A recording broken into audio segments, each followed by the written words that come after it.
நாடளாவிய ரீதியில் மின்வெட்டை அமல்படுத்த நடவடிக்கை எடுக்கப்பட்டுள்ளதாக மின் மற்றும் பலசக்தி அமைச்சு தெரிவித்துள்ளது. இன்று வியாழக்கிழமை மாலை 5 மணி முதல் இரவு 9 மணி வரையிலான காலப்பகுதியில் 1 மணித்தியாலத்திற்கு மின்வெட்டு அமல்படுத்தப்படவுள்ளதாக மின் மற்றும் பலசக்தி அமைச்சு தெரிவித்துள்ளது.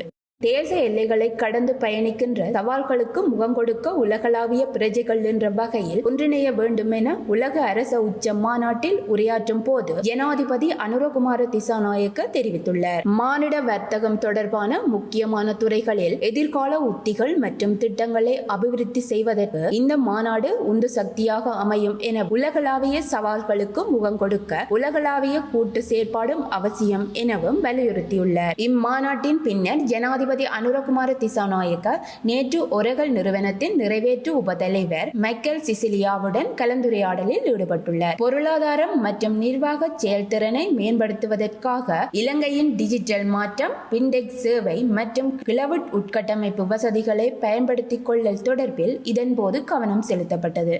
பிப்ரவரி மாதத்துக்கான அஸ்வசுபம் கொடுப்பனவு இன்று வியாழக்கிழமை பயனாளர்களின் வங்கிக் கணக்குகளில் வைப்பிலிடப்படவுள்ளதாக நலன்புரி நன்மைகள் சபை தெரிவித்துள்ளது. 17,25,795 குடும்பங்களுக்கு கொடுப்பனவுக்காக 12.5 பில்லியன் ரூபாய் ஒதுக்கப்பட்டுள்ளதாகவும் தெரிவிக்கப்பட்டுள்ளமை குறிப்பிடத்தக்கது.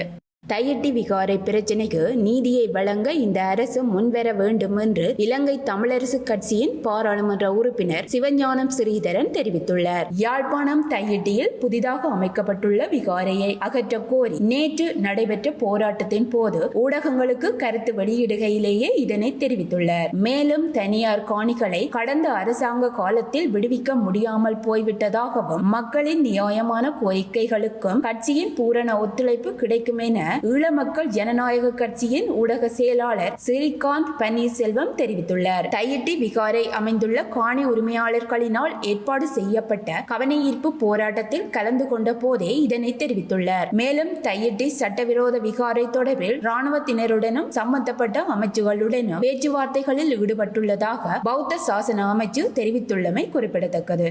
இலங்கைக்கான கனேடிய தூதுவர் எரிக் வோல்ட் நாளை வெள்ளிக்கிழமை யாழ்ப்பாணத்துக்கு வருகை தரவுள்ளார். நாளை காலை 9 மணிக்கு வடக்கு மாகாண ஆளுநர் அலுவலகத்தில் ஆளுநர் வேதநாயகன் உடனான சந்திப்பை தொடர்ந்து யாழ் நகரின் மத்தியில் உள்ள தனியார் வங்கியொன்றில் இடம்பெறும் ஒரு நிகழ்விலும் பங்கேற்கவுள்ளார்.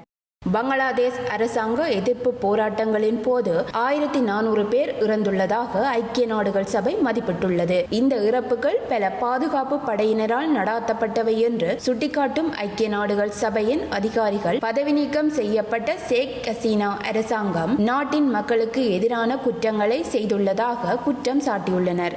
நடிகர் கமலஹாசன் மாநிலங்களவை உறுப்பினராக பதவியேற்க உள்ளதாக திராவிட முன்னேற்ற கழக வட்டாரங்கள் தெரிவிக்கின்றன. தலைமை எடுத்த இந்த முடிவை கமலிடம் நேரில் சென்று தெரிவிக்க திராவிட முன்னேற்ற கழக மூத்த தலைவரும் இந்து சமய மற்றும் அறநிலைத்துறை அமைச்சருமான PK சேகர்பாபு கமலை அவரது ஆழ்வார்பேட்டை அலுவலகத்தில் சந்தித்த போது இந்த தகவலை தெரிவித்துள்ளார் என்று தெரிவிக்கப்பட்டுள்ளது. இந்திய மற்றும் இங்கிலாந்து அணிகளுக்கு இடையிலான 3வதும் இறுதியுமான ஒருநாள் சர்வதேச கிரிக்கெட் போட்டியில் இந்திய அணி 142 ஓட்டங்களால் வெற்றி பெற்றுள்ளது. போட்டியில் முதலில் துடுப்பாடிய இந்திய அணி 50 ஓவர்களில் சகல விக்கெட்டுகளையும் இழந்து 356 ஓட்டங்களையும், இங்கிலாந்து அணி 34.2 ஓவர்களை பெற்று சகல விக்கெட்டுகளையும் இழந்து 214 ஓட்டங்களையும் பெற்றிருந்தது.